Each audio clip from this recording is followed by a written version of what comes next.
In this video, I'm going to show you exactly how to stop a real dog bite in 3 seconds or less guaranteed. Whether it's a random loose dog attacking your dog, a neighbor's dog mauling your kid, or you getting attacked by one or more dogs. This technique is going to stop it and stop it fast. Yes, in some cases, it might even save a life. We're also going to talk about what doesn't work. All those stupid internet hacks, no brooms, no water bottles, no screaming, no sticking fingers where they don't belong. What I'm going to show you is a proven method I personally use thousands of times with real dogs on real bites on the street when seconds count and there's no other options. This is exactly what we used in police canine work, and we needed those techniques to work right now. This isn't theory. This is what actually works. Let's get into it. Good boy. The pasta.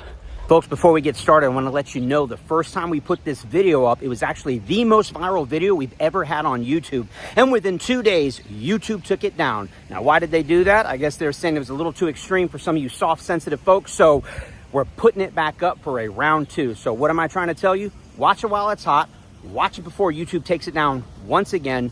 This type of information is going to absolutely save lives. So let's get after it. Warning. Before we go any further, you need to understand something. The footage and techniques you're about to see are not for the faint of heart. These methods have been kept behind closed doors, shared only inside police canine units, and used in real emergencies to pull powerful dogs off real bites on real people. For years, I held back from sharing them with all of you because this knowledge is dangerous if it ends up in the wrong hands. But I've come to terms with the reality that the chance of you or your family getting attacked or mauled by a dog is far greater than the chance of some bad guy using these techniques on a police dog. And even if they did, there's usually a team of officers close by ready to handle business if you try to hurt their canine partner. At this point, my attorneys would like you to know that none of this is advice. I am not a licensed veterinarian, so don't take or use anything I show you here without consulting with your vet, who probably doesn't have any of the training or background in using these techniques, but will almost certainly tell you never to do any of the things I'm about to show you.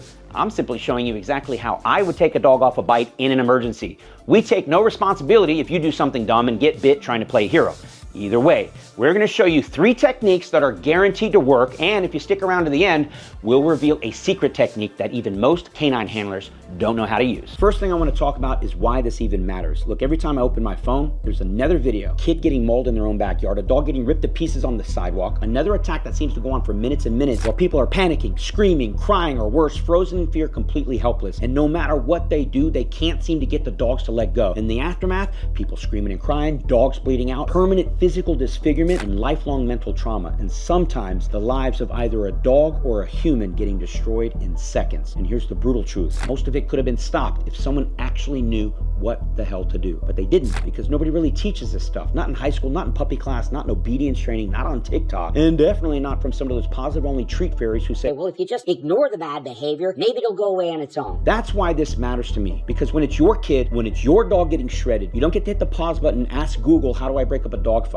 And yeah, you might be the type that's going to spring into action and handle business. But if you're just screaming, punching, grabbing tails, you're not going to be stopping anything. What if you call 911? Great idea. But when seconds count, the police are only minutes away. This isn't theoretical for me. I've choked dogs off bites, not dozens, not hundreds, but literally thousands of times. Real dogs biting real humans in high-stakes training environments and also on the street in some of the scariest situations you can imagine. This isn't something I read in a book and decided to share. This is something I've dealt with countless times with high-drive, hard-ass dogs trained to not only bite and hold for a living, but to bite deeper and harder the more you try to take them off. And if you're sitting there thinking, yeah, but that'll probably never happen to me, let me give you some crazy statistics. There are over 90 million dogs in the US, and every year 4.5 million dog bites are reported. Over 800,000 of those dog bites send someone to the hospital, and around 30 to 50 people die every single year in the US alone from dog attacks. 1 out of 73 people will be bitten by a dog this year. That's more common than getting hit by a car, choking on food, or having your house catch on fire. But nobody's prepared for it. Look, the odds of winning Powerball is 1 in 292 million. Yet I see all of you out there buying up those lottery tickets, which is awesome, but I just need you to take a few minutes to watch this video to understand how to stop a dog fight once and for all in case it happens to you. Now, before we show you exactly what works each and every time, let's talk about all the stuff that doesn't work so you don't waste your time. And spoiler alert, it's just about everything you've probably seen and heard on the internet. We got videos of people punching dogs in the ribs like they're in the UFC. We've got grown men unloading kicks like they're in a bar fight and the dog doesn't even flinch. People busting out water hoses, water bottles, brooms, pots, pans, hell, one lady even tried a damn Swiffer mop. One dude even tried spraying a freaking fire extinguisher. You think that would work, but it didn't do shit.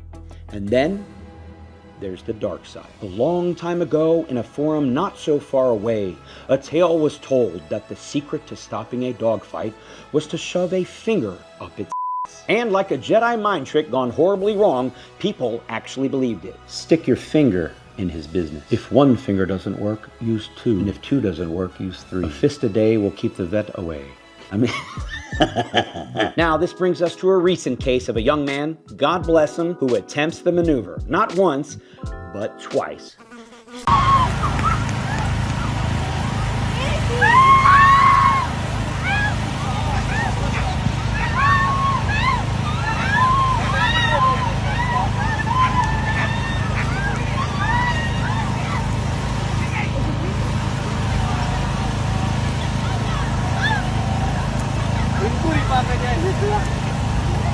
We now refer to him as the diddler. If your plan to stop a violent dog attack involves household cleaning supplies, yelling, or exploring the canine colon, you have zero plan. You're improvising in the middle of chaos, and meanwhile, someone's kid is bleeding, someone's dog is dying, and you're out here reenacting the Three Stooges with a shovel and a prayer and trying to poke out their brown eye. As funny as this conversation is, it's not funny when it's your dog, it's not funny when it's your kid, and it's definitely not funny when you're the one screaming and crying on a viral video with a leash in one hand and a useless broom in the other. But there is a better way. So stay tuned for the next part. We're going to show you the proven real-world methods where you can stop a dog biting in 3 seconds or less, the same way we do with police dogs every single day. No gimmicks, no guessing, no pain, no violence, and probably the best part, no smelly fingers that your friend might mistake for a Snickers bar. Let's get into it. All right, so we got Miss Zena here. She's gonna help us demonstrate some of these techniques. We're using Miss Zena because she has this beautiful coat, and it's gonna contrast nicely with the tools that are in place. So the first tool that we're gonna use is the collar. Let's just assume the dog that's biting, or both dogs that are fighting each other or biting you, one of them has a freaking collar on. We see a lot of people lifting up and trying to pull back. That's just opposition reflex. It makes the dog dig in harder. We need you to lift this collar, what we say high and tight. Get it as high as you can. How high? Right behind the jawbone. Right behind the ears, right in this area here, and then you're gonna lift and hold. If you lift hard enough and you hold long enough, within 3, maybe 4 or 5 seconds, the dog's gonna let go. Now, if you need a little bit more leverage, you can straddle the dog. By the way, this is a little safer than choking from the front for obvious reasons. Again, before I lift, you're gonna see me cheat this up, and then I'm gonna lift with my palms facing me is one technique. Another technique is this way, whatever works for you, but I usually can get this done with one hand. Lift and hold. It's gonna cause a gag reflex. And then what's happening here is my legs are isolating her a little bit, which kind of traps her from getting her front paws lifted off the ground. Imagine if I wasn't doing that. It's not to hurt her, but we will demonstrate for demonstration purposes. I can get her off the ground pretty quick. I might only be lifting 20, 30, 40 pounds worth. If I block her, I can apply a lot more leverage. Also, I have some control of her body. If you do this outside of it and you lift, the dog's natural tendency is to spin, and then your hand's gonna get twisted up. You can break a finger, you can hurt yourself. It's just not ideal. So when you can, straddle the dog, choke off,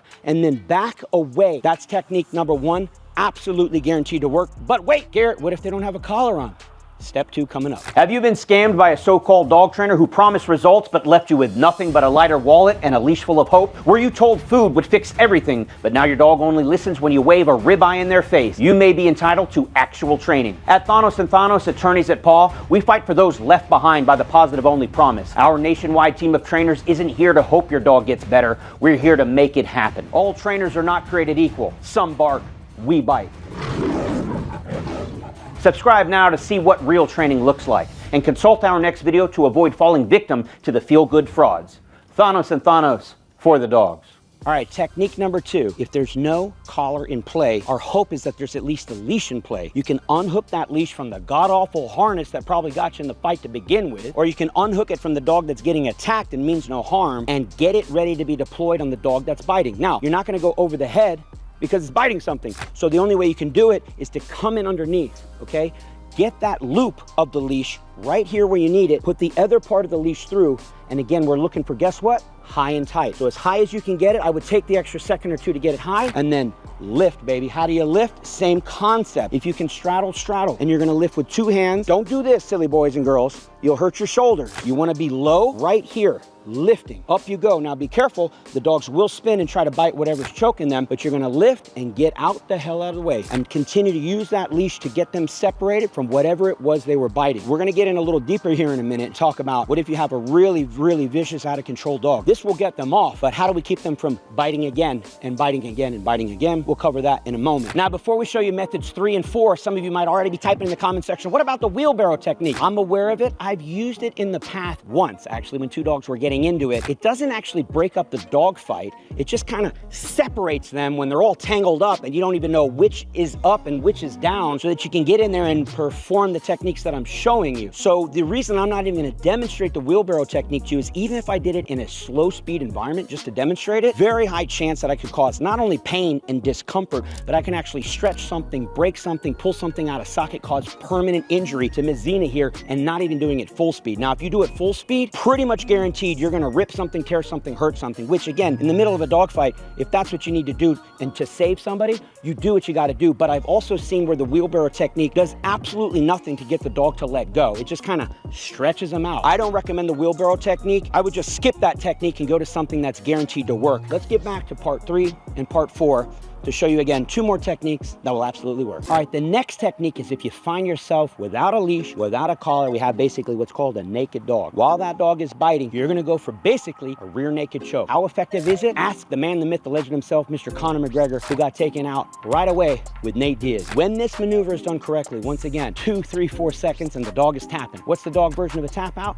They let go. Now, there is a con to this technique that I'm gonna demonstrate. We'll talk about that here in the end, but let me at least demonstrate it to you first. So first thing you're gonna do is, once again, consider high and tight. You're gonna come in and you're gonna use your chest and or your shoulder to push this down while you're also lifting up. Now, unlike a rear naked choke, and I am no MMA expert, that's definitely cutting off blood flow to the brain.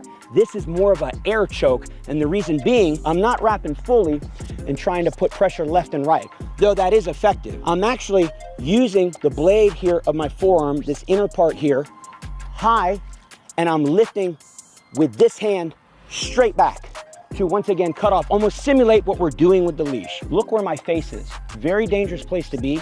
If she starts squirming and rolling, you can easily get bit in the face. That's why this technique, usually we don't let the dog tap out, because even if you let go, you have no leash, you have no collar. Where's the dog gonna go as soon as it lets go? They're usually not out of the fight, they just temporarily let go. You actually might have to hang on for the full ride until the dog goes, shit, unconscious. Hey, and just like in MMA, you're not gonna kill him, it's gonna go unconscious.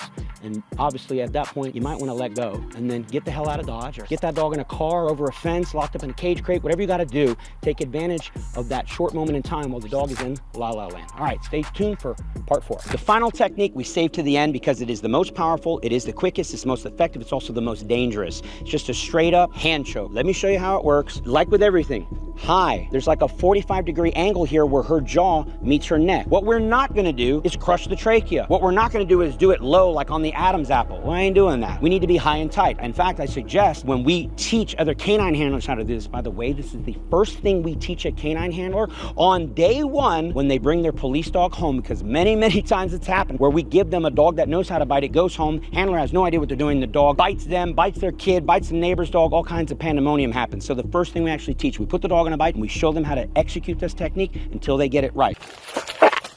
Good, that was good removal. So you guys are learning some behind the scenes cool shit here. What you're gonna wanna do is go behind the trachea, okay? You can do it yourself and feel. We're not gonna squeeze here. We're gonna go like where our tonsils are, way up there. You should actually feel the jawbone kind of riding on the top of your fingers. And you're gonna keep driving back, push behind and squeeze. So if this was the trachea, we're not squeezing on the trachea, we're going behind it, trying to get our fingers to touch. Which fingers? Thumb and first finger, thumb and first and second finger, third, fourth finger, whatever works, you're just squeezing. And we're not crushing like this. We're squeezing like that, like trying to leave this kind of loose and open. So we're doing that. It's very hard to explain, but hopefully you're getting it. Continue to drive back, squeeze. Now I'm gonna do just a very mild demonstration. We're not gonna hurt her.